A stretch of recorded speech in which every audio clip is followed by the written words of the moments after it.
Hello, ladies and gentlemen, and welcome to a very special Out of the Fast Lane, partnered you by the guys at Dirt Track Digest, including myself. Dirt Track Digest, go there, check out the media. We have some pretty good articles up there, good photos, all that stuff. Anything you need really for dirt racing, like recaps and all that. And Dirt Track Digest TV, where you can watch all the pay-per-views live.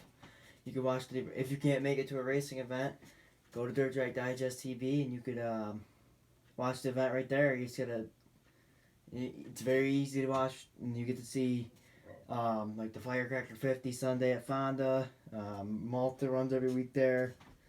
Bridgeport, every single track pretty much is on there. So if you're looking for something to like watch and all that, just that's that's the place to go. Watch if you can't make a race, that's the place to be. Is Dirt Track Digest TV. On today's show, we have sportsman driver slash 358 modified driver Ryan Simmons. He will be joining us in a second. He races the number 84. Last night, for the first time ever, I got to experience the Land of Legends Raceway. I'll tell you what, that track was really awesome. Oh, I apologize for that. That track was really good. I really enjoyed that track. Larry White just dominated the entire night. Couple cars got wrecked pretty bad in the sportsman feature. Rick Martin ended up flipping upside down. But while I was there, because I'm a hero card collector, I like to collect hero cards. I got multiple hero cards, and I'm gonna show you some of them. I'm gonna show you the ones I got. We got Tim Bender, craft car. He is no longer racing. We got Casey Caudell. I think he's some local racer. I figured I'd pick up his card. Pretty cool. We got Billy Venturini. If you guys follow the truck series, you got Venturini Motorsports. Pretty good. He's the owner. We got Rusty Wallace, a very old Rusty Wallace. We got Bobby Hamilton. Nice old Bobby Hamilton one. That's signed by him too. We got Ryan Newman, which he's staring at you. We got Dale Earnhardt Jr., everybody's favorite. We got Michael Waltrip, Mark Martin, Brian Vickers, Clint Boyer, and Martin Truex Jr. The Aaron's Michael Waltrip Racing Team. That was Mark Martin's final year in NASCAR. We got a STP Donnie Schatz hero card. A rookie Michael Waltrip when he was in the Pennzoil car back in the day. We got a Coke Zero, Pepsi Max Zero, Jeff Gordon, which I thought was really cool. I'm glad I got that one. We got an Ernie Irvin, Sterling Marlin. Sorry about that. And then I got Dale Jarrett, Martin Truex Jr.'s rookie card, one of his rookie ones. We got Jeff Burton. We got another Jeff Gordon, David Reagan, right there. We got Brian Vickers. We got Andy Santerre. And we got a Kurt Busch. So, we're going to pick up some very cool things for my collection. Hold on a second. One thing came up quick. Just hold the camera. Okay. I apologize for this before we get him on. Let's go check what that was. Okay. Nothing. Alright, now we're gonna get Ryan Simmons on. He is like I said, he is a 358 mod racer. We'll find out where he races and all that stuff. We'll get a little background from him. And, here is a picture of Ryan right there. There's a picture of Ryan in his car. So yeah, last night I went to Land of Legends, like I said. Larry White dominated. Drivers, if you are watching this, please, Ryan actually was the one, he actually reached out to me for an interview to line up on the schedule. And I accepted it. I figured why not. Ryan was really impressed with it, and he asked me if he can get on my show, and I gladly said yes. Now, Ryan is very nice, and like I said, he reached out to me. So all you gotta do is reach out to me, and I will Definitely get you. I'll definitely line you up for my show. And we're gonna get Ryan on now. Hello. What's going on? Welcome to the show. Thanks, man. Thanks for having me on. So for people that may not know you from like say from Florida or anything like that, people are watching. Can you give us a little background about yourself? Yeah, so my name's Ryan Simmons. My home track is New Aegis Speedway. I live 2 miles from it. I grew up at the racetrack pretty much every weekend. My grandfather was the promoter at East Windsor Speedway for 30 plus years. My dad raced for a while and then came up as a crew chief for local guys like Billy Pouch, Ron John Kozan, a whole bunch of others, Richie Cass. So I have a deep root in the sport. And then, when I was 16, I never raced anything myself before, like quarter midgets or micro sprints. I was 16, got my first opportunity in a full-size crate car, and ever since, we've been having fun with that. And I've been moving up to the 358s. Recently tried a sprint car, so trying to be as diverse as possible and still have a lot of fun with it. So, we'd like to travel and hit as many tracks as we can, too. I've been to New York and Pennsylvania and Delaware, too, so we're all over the place. Mm-hmm. So during the pandemic, it's still going on, but during the pandemic, we were not allowed to race, unfortunately. What were you doing during that time to stay healthy and race ready? Yeah, so actually during the whole pandemic, we organized an iRacing event where we had a bunch of NASCAR guys, and so we had Ryan Preece and Brent Marks, a couple of outlaw guys, Lance DeWeese and all them. They were all involved in the iRacing event too, and we had a bunch of our local guys down here. So that was really cool to do. Gained a lot more views than I thought on on Facebook and everything. So that was really cool to do. And other than that, just trying to keep in shape. You try and ride a bike or run a mile here and there to try and keep in a racing shape. So it's been pretty tough with gym shut down and everything. Yeah. But, we've been having fun on the iRacing thing, a bunch of us local guys, and that's what we got to do. Racers just want to race, whether it's real or simulation. Remind me after this, because I'm in the process of getting a computer for iRacing. Remind me next year I'll definitely be in your event. Hey, let's do it up. Yeah, we're going to have a whole winter league this year, too. We're going to set that whole thing up, so if you get it in time, let me know. We'll have you in. Sounds good. How did you feel about the schedule changes when they had to postpone the schedule for 2 months delay? Yeah, it's tough right now because right now you kind of go on a week-by-week basis on who's going to run where and what's going to happen. It's pretty tough. Some places are popping up with new events and new races. We try and hit as many as we can. The Short Track Super Series is scheduling a few races for Deo. So we like to try and hit those if we can. New Egypt's now finally getting their season opener in tomorrow, so we'll be at that. Sunday we'll be at Bridgeport for the second week in a row for their new track. And then we're going to hit Delaware a couple of times. Whatever pops up, it's hard because even if a track has a schedule, I'm not really going based off of that schedule because things can change at any moment right now. So anything that pops up, we're going to try and hit. I want to try and get as many races in as we can right now because you never know what's going to happen here in a month or two. So how did your racing career start and at what age? So when I was 16, actually one of the drivers that I grew up really familiar with, his name was John Romano. He was close friends with my dad. We were talking about him building me an Open Sportsman motor. At the time, Open Sportsman was a really popular division. And he was like, nah, he's 16. He's never drove anything before. We got to get him experience now. So when I was 16, we went out and bought an old crate car. And I ran the rookie division at New Egypt against the Open Sportsman guys and kind of held my own. And, got as much experience as I could in the crate car. And so, just having John, unfortunately, he passed away that year from pulmonary fibrosis, so it sucks that I never really got to expand racing with him beyond my rookie season. But so I never grew up racing quarter midgets or micro sprints. I never sat in a race car before I sat in a full-size car at the age of 16. So it took me a while to adapt. It took me a while to learn how to race the track and what the track likes to do and how to adapt when the track changes and how to race people clean and everything. But once I kind of figured it out, I was able to kind of work with other drivers and try and have them teach me what I need to do, especially guys that I grew up watching, which was cool. And luckily now I'm in a good place to feel like I'm pretty successful in my career, and I'd like to move forward with it. So you said you visited many tracks in New York, Pennsylvania, New Jersey, all that. Do you have a favorite track out of all the tracks you visited? Ooh, I would say if I can't pick my home track, New Egypt. I love Fonda. Fonda is such a unique shape. Mm-hmm. Yeah. I'm really glad Brett's there now with the American Racer deal, so we can go up. We're actually going to plan a couple trips up there this year. Other than that, I really liked Georgetown. Sunday. Georgetown's kind of a unique place.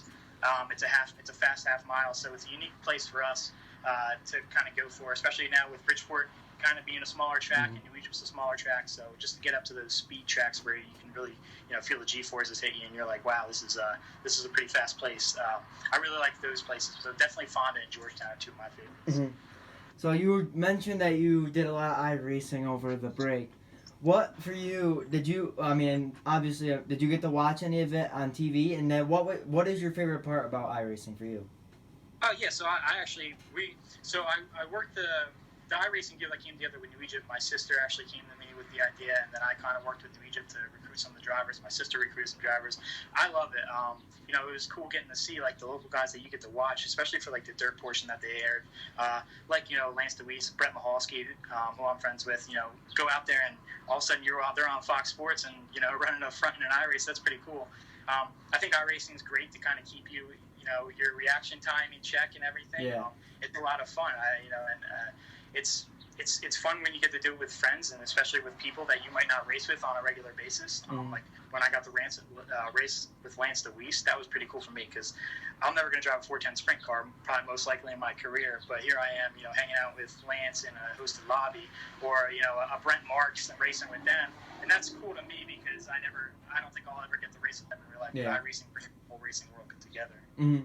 Yeah, because I was talking to a couple of friends that race iRacing, and they said a couple weeks ago they decided to hop into a Charlotte Street Stock race, and they check in, see who's in the lobby, and sure enough, Rico Abreu's in there racing with them. Like, out of all people, you're racing against Rico Abreu. It's like, wow, that's pretty cool. Yeah, it is pretty cool. I mean, I used to host a bunch of lobbies just for fun, and you get some of the guys that come in, you're like, is that the real guy? And you like look from the state that they're from, and you're like, oh yeah, that's pretty cool. And then you get the race with like Juan Pablo Montoya hopping a sprint car race. When are you gonna think that's gonna ever happen?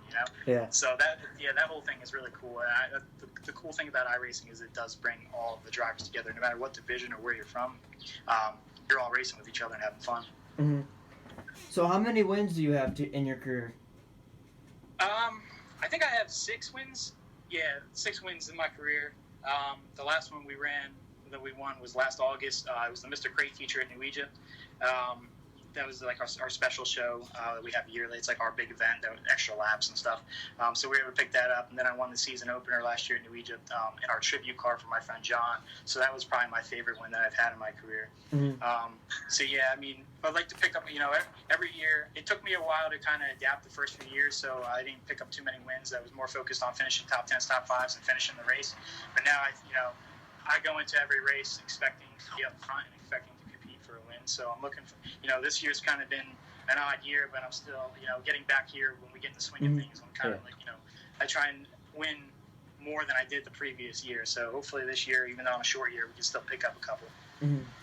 So what goes through your mind as a driver when you're potentially going to spin out or crash right in front of anybody? Because last night I went to Land of Legends and the car got launched like 10 feet in the air and barrel rolled multiple times. What goes through your mind when stuff like that happens for you? Well, it's not the greatest feeling, especially when you do have the time to react and there's nothing you can do about it. It's kind of just more of a hold on and close your eyes. But when I've always kind of had the quick reaction time to where luckily I can avoid, get out of the way, as long as nobody's on the outside of me and I'm not running into them. But, I mean, it's definitely not a good feeling knowing that you're about to, hit somebody. So the thing that goes through my head is just hold on and hope nothing gets bent and we can roll away from it and try again. But, yeah, it's definitely some of them hurt, some of them are all right. But, it's definitely not a fun feeling. So, if you could race against any driver, past or present, who would it be and why? And even then, you still have a chance if it's somebody from the past to race on iRacing, because I've seen some things with C.D. Colville and drivers like that popped on. But for you, who would be a dream driver to race against? Yeah, it's actually funny you say that. I ran one of the Dirt Track Digest iRaces at Eldora, and C.D. Coville was in my heat race, and my dad knows him and everything from racing in the 70s and all that.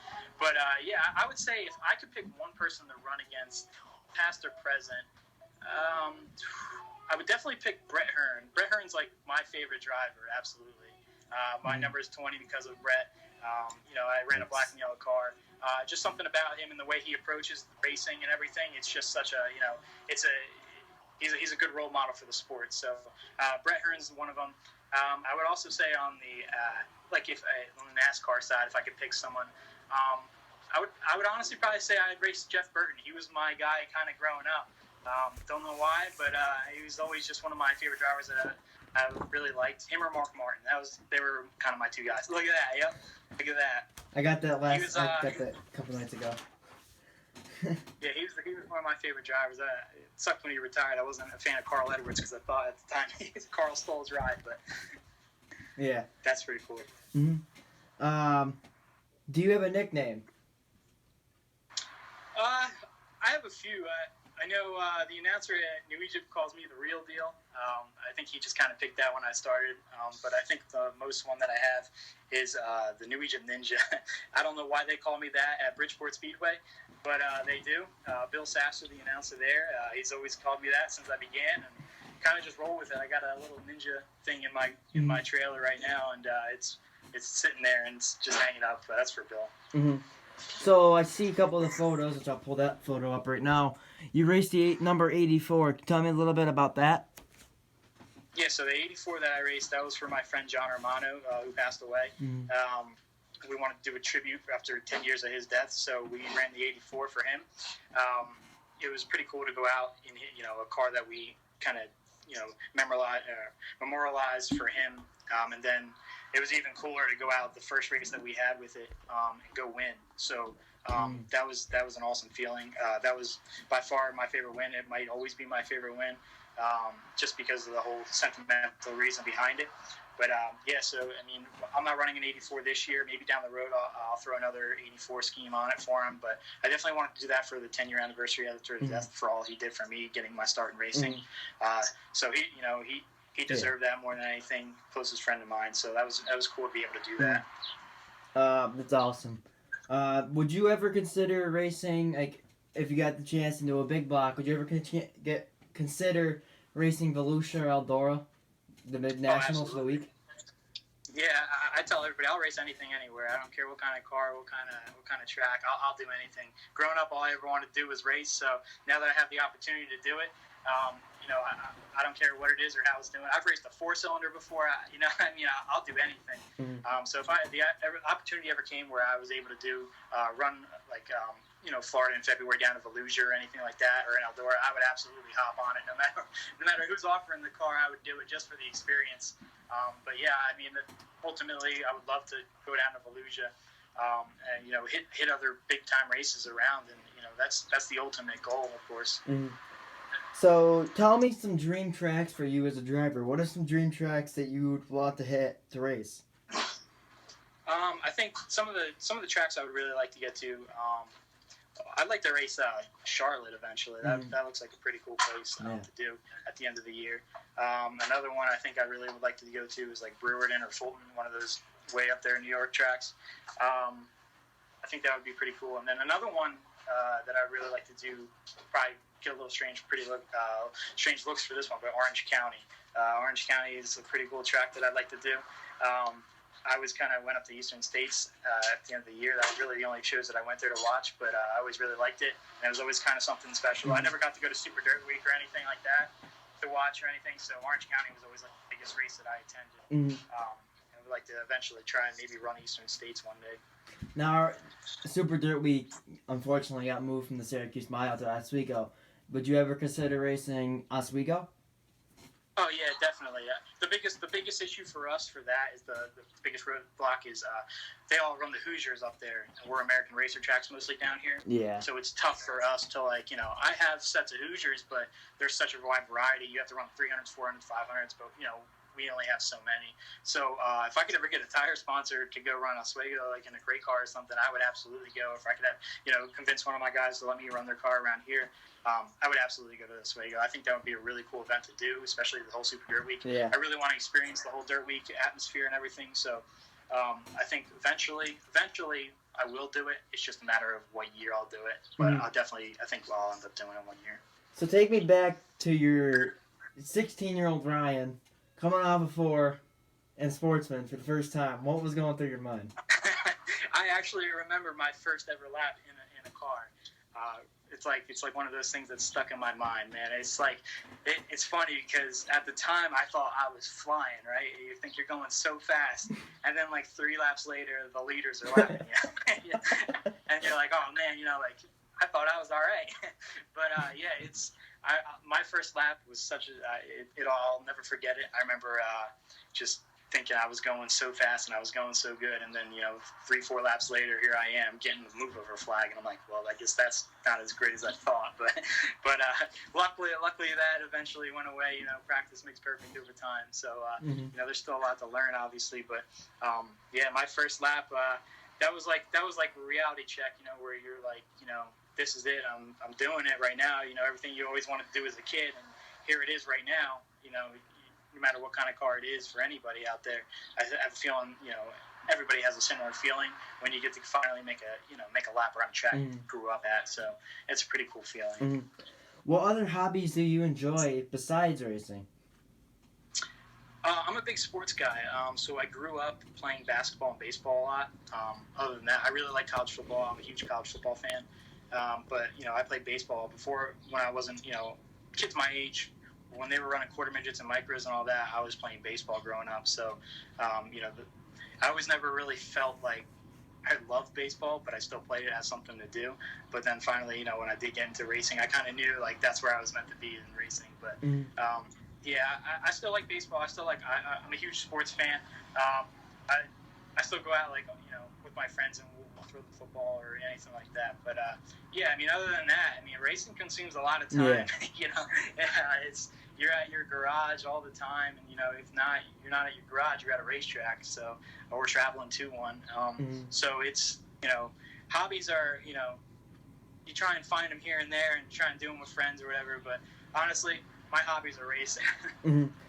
Well, this one's gonna sum everything up. Why do you do it, and what for you is your favorite part of being a race car driver?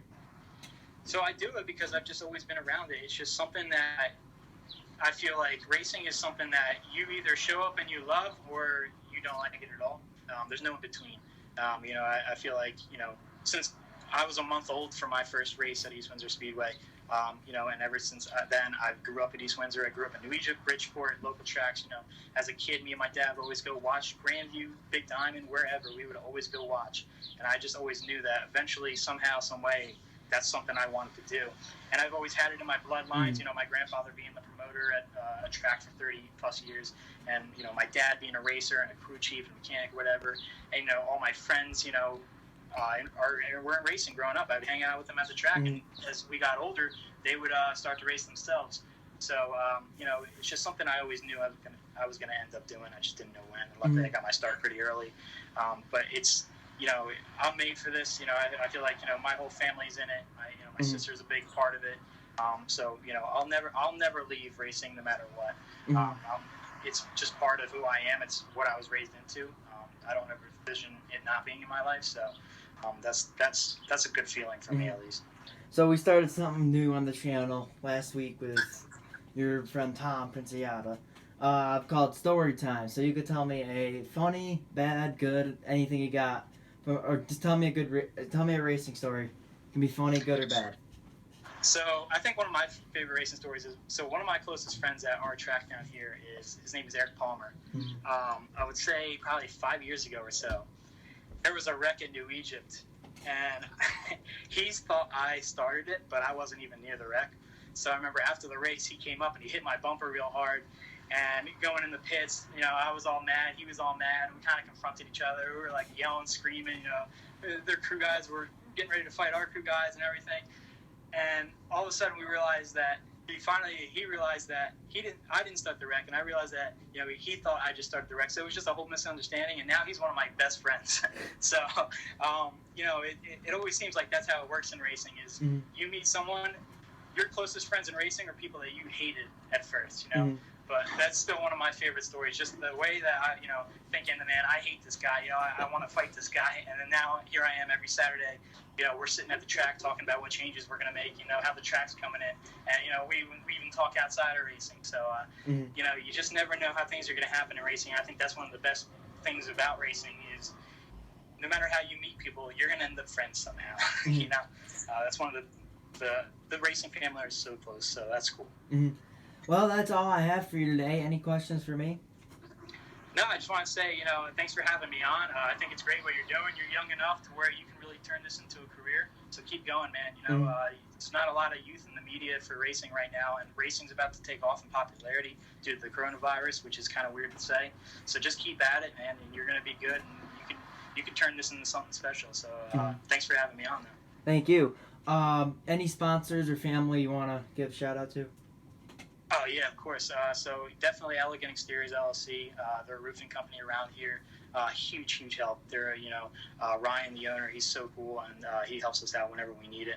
I have Tri-County Party Rentals. They're also a huge help. Bittner Automotive, K2 Motorsports, Snow Seal Coating, Fox Welding. I have so many people that just believe in me, that help me.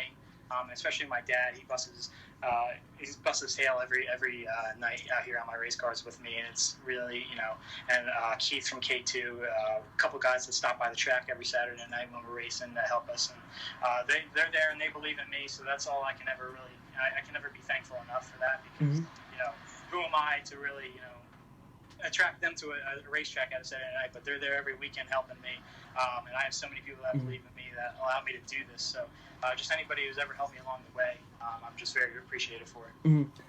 One more question. What does your weekend schedule look for you this weekend? So we'll be at New Egypt Speedway tomorrow night for the Firecracker 40, and then the Bridgeport Speedway Sunday for the All-American 40. So finally, those tracks are both at it, and then the next weekend, I think that's up in the air. I think we're off at New Egypt Speedway, so maybe we'll take a trip to Fonda. We're kind of just going wherever we can right now. So I'll have to talk to Brett, make sure what's going on there, and see what's happening. But so for this weekend, New Egypt and Bridgeport, and next weekend, you never know. Well, thank you so much for being on for being on the show today. Also, for any drivers that are looking for an interview, Ryan actually reached out to me for an interview, and that was what I actually really enjoyed about that, is having a driver actually reach out to me for it, and that's why. So if you guys are watching this at home, make sure you guys hit me up and all that, because I'll definitely do it. You're young enough, man. I'm hoping a lot of people reach out to you and get your channel growing. I think it's a great thing that what you're doing, and I think it can really be beneficial and help the sport and help a lot of guys, put their name out there and put their sponsors' names out there, especially right now. Well, thank you for being on the show today. I really appreciate it. No, man, thanks for having me. I'm looking forward to seeing how your channel grows. Yeah, and so if you are fond, to make sure you just let me know. I'll definitely come say hello to you, and make any fans that are, if he is ever at a track where nearby where you guys live, make sure you guys go and stop and say hello. I'm sure he'll definitely say hi to you. He's one of the nicest guys you've met. Absolutely. Yeah, I'll definitely let you know if we're at Fonda, man. All right, sounds good.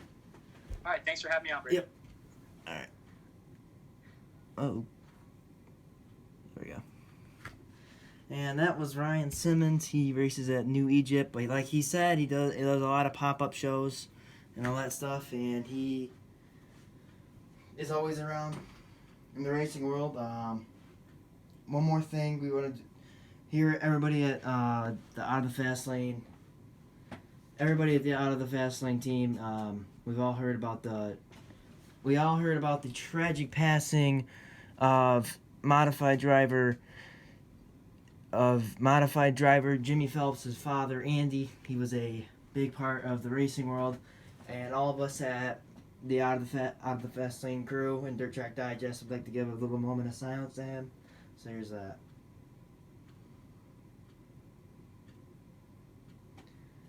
And so that wraps up today's show.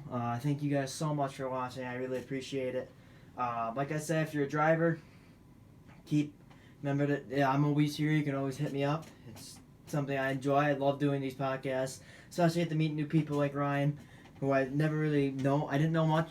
Even before this interview, I didn't really know much. I know of him because we were friends, but I didn't know much of him, and so now to get to learn a lot about him, it's nice to get these connections with fans, drivers, all that stuff, and get to walk through the pits at like tracks that I've never been to, like Lando Legends, and have drivers come up to me, "Hey Brady, how's it going?" And I'm like, "Oh my God, they actually know me." So it's definitely cool for me.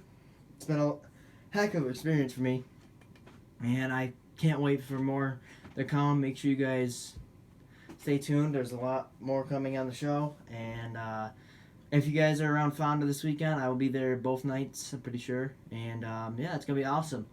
So take care.